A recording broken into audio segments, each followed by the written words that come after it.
ایک رات اللہ کے نبی حضرت محمد صلی اللہ علیہ وسلم مکہ شہر کی ایک گلی سے گزر رہے تھے۔ تبھی آپ نے ایک گھر سے کسی آدمی کے رونے کی آواز سنی۔ آواز میں اتنا درد تھا کہ آپ اس شخص کے پاس جانے سے خود کو روک نہ سکے۔ آپ اس گھر کے اندر گئے تو دیکھا کہ ایک نوجوان جو کہ حبشی تھا وہ چکی پیس رہا ہے اور رو رہا ہے۔ یہ دیکھ کر آپ صلی اللہ علیہ وسلم نے اس کے رونے کی وجہ پوچھی تو اس نے بتایا کہ میں غلام ہوں، سارا دن اپنے مالک کی بکریوں کو چراتا ہوں، شام کو تھک ہار کر جب میں گھر آتا ہوں تو میرا مالک مجھے گیہوں کی بوری پیسنے کے لیے دے دیتا ہے، جس کو پیسنے میں مجھے ساری رات لگ جاتی ہے۔ میں اپنی قسمت پر رو رہا ہوں کیونکہ میں بھی تو انسان ہوں، میرا جسم بھی تو آرام مانگتا ہے، مجھے بھی تو نیند ستاتی ہے، لیکن میرے مالک کو مجھ پر ذرا بھی ترس نہیں آتا ہے۔ یہ سن کر آپ صلی اللہ علیہ وسلم نے فرمایا کہ تمہارا مالک میری بات کو نہیں مانے گا، لیکن میں تمہاری کچھ مدد کر سکتا ہوں۔ پھر آپ صلی اللہ علیہ وسلم نے فرمایا کہ تم سو جاؤ، میں تمہاری جگہ چکی پیس دیتا ہوں۔ یہ سن کر وہ غلام بہت خوش ہوا، آپ کا شکریہ ادا کر کے سو گیا۔ پھر آپ صلی اللہ علیہ وسلم رات بھر جاگ کر اس غلام کے بدلے چکی پیستے رہے۔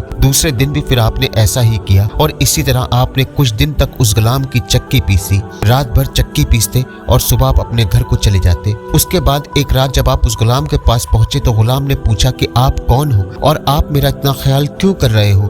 ہم غلاموں سے نہ تو کسی کو کوئی ڈر ہے اور نہ ہی کوئی فائدہ۔ یہ سن کر پیارے آقا صلی اللہ علیہ وسلم نے فرمایا، یہ سب میں انسانی ہمدردی کی وجہ سے کر رہا ہوں، اس کے علاوہ مجھے تم سے کوئی غرض نہیں۔ اس غلام نے پھر پوچھا کہ آپ کون ہو؟ تو آپ صلی اللہ علیہ وسلم نے فرمایا کہ کیا تم نے سنا ہے کہ مکہ شہر میں ایک شخص ہے جو خود کو خدا کا نبی کہتا ہے؟ اس حبشی نے کہا، ہاں میں نے سنا ہے، اس کا نام محمد ہے۔ پھر آپ صلی اللہ علیہ وسلم نے فرمایا کہ ہاں میں وہی محمد ہوں۔ یہ سنتے ہی حضرت بلال نے کہا کہ اگر آپ وہی محمد ہو تو مجھے بھی اپنا کلمہ پڑھا دو، کیونکہ بے شک آپ اللہ کے نبی ہو۔ اور اس کے بعد بلال حبش کلمہ پڑھ کر مسلمان ہو گئے۔